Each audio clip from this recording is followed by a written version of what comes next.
দীর্ঘ একটি বছর ওয়েট করে থাকি আন্তর্জাতিক বাণিজ্য মেলার জন্য। ফাইনালি কিন্তু বাণিজ্য মেলা শুরু হয়ে গিয়েছে এবং সবার অপেক্ষার প্রহর শেষ করে দেশি বিদেশি বিভিন্ন ধরনের সুন্দর সুন্দর প্রোডাক্ট নিয়ে কিন্তু এই মেলা সাজানো হয়েছে। বিশেষ করে এই আচারের সমাহার আমার নজর কেড়েছে। এছাড়াও এই মেলায় রয়েছে অনেক সুন্দর সুন্দর ঘর সাজানোর জিনিসপত্র। পুরো বাণিজ্য মেলা নিয়ে আমি একটি ব্লগ ক্রিয়েট করেছি। আমার ছোট্ট একটি রিকোয়েস্ট, কে কোথা থেকে আমার ব্লগটি দেখছেন অবশ্যই আমাকে কমেন্ট বক্সে কমেন্ট করে জানাবেন। এখন চলে এসেছি আমরা কুড়িল বিশ্ব রোড। বাণিজ্য মেলায় যাওয়ার জন্য টিকিট কেটে নিলাম। এখানে পার টিকিট ৩৫ টাকা করে পড়েছে। গতবার যে বিকাশের ডিসকাউন্ট ছিল এবার সেই বিকাশের ডিসকাউন্টই নেই, তবে মনে হয় শুরু হতে যাচ্ছে। হঠাৎ করে ট্রেনের দেখা মিলল।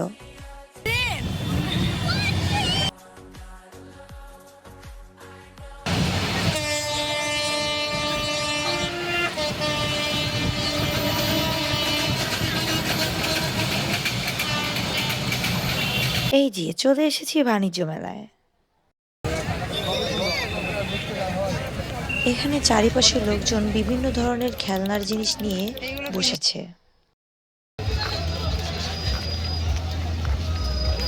বাণিজ্য মেলায় প্রবেশ করতে হলে অবশ্যই প্রবেশের আগ মুহূর্তে টিকিট ক্রয় করতে হবে। এখানে পার পার্সন টিকিট ৫০ টাকা করে।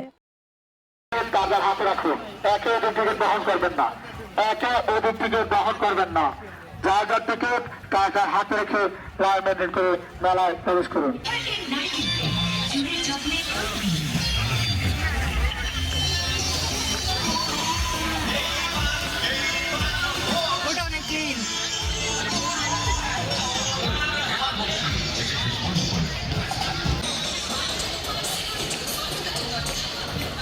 দেশি বিদেশি বিভিন্ন ধরনের সুন্দর সুন্দর প্রোডাক্ট নিয়ে কিন্তু সব প্যাভিলিয়নগুলো সাজানো হয়েছে। বিশেষ করে টার্কিশ যে প্যাভিলিয়নগুলো, সে প্যাভিলিয়নগুলো প্রত্যেকটা প্রোডাক্ট আমার বিশেষ নজর কেড়েছে।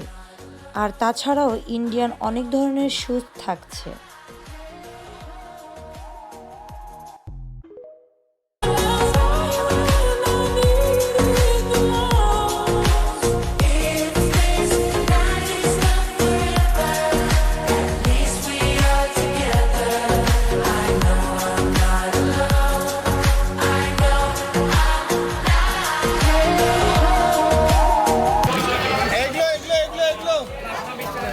আর এবার চলে এসেছি বিখ্যাত সেই আইসক্রিম খেতে। বাণিজ্য মেলায় এসেছি আর আইসক্রিম খাবো না তা কি হয়? পুরো বাণিজ্য মেলায় ভিজিট করতে করতে এবারে প্রায় শেষ পর্যায়ে চলে এসেছি। এখন বাণিজ্য মেলা থেকে বের হয়ে যাব। আজকে বাণিজ্য মেলা ভিজিট করে তো আমার অনেক ভালো লেগেছে। আশা করি আজকের ভ্লগটা আপনাদের ভালো লেগেছে। আর ভালো লেগে থাকলে কি করতে হবে তা তো অবশ্যই জানেন। লাইক শেয়ার করে অবশ্যই আমাদের পাশে থাকবেন। সবাই ভালো থাকবেন, সুস্থ থাকবেন। আল্লাহ হাফিজ।